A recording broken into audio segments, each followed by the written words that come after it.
the seat, huh? This one you put on the seat. Thank you, sir. Okay. Yes. Okay, tolong ya, tolong. Tolong. Alright.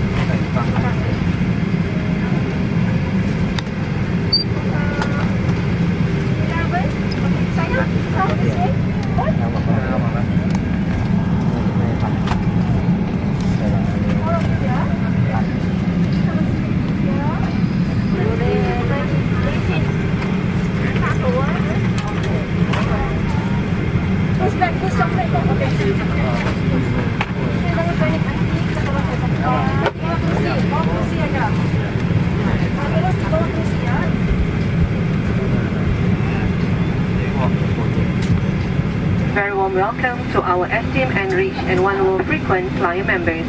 I am Rosanna, your crew in charge.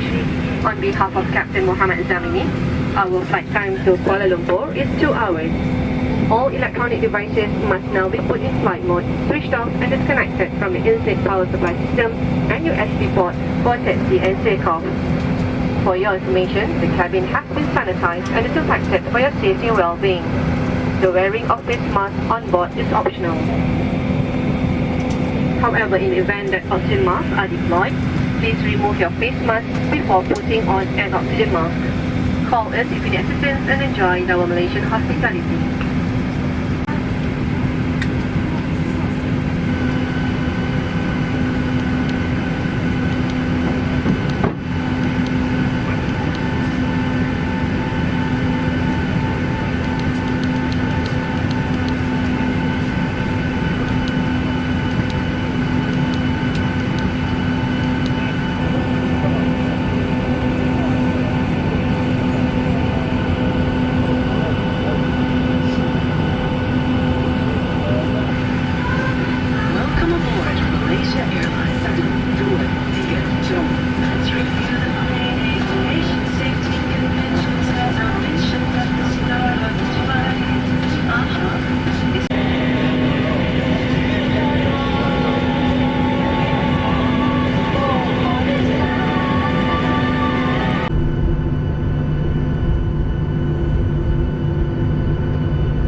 gentlemen, welcome to KL International Airport.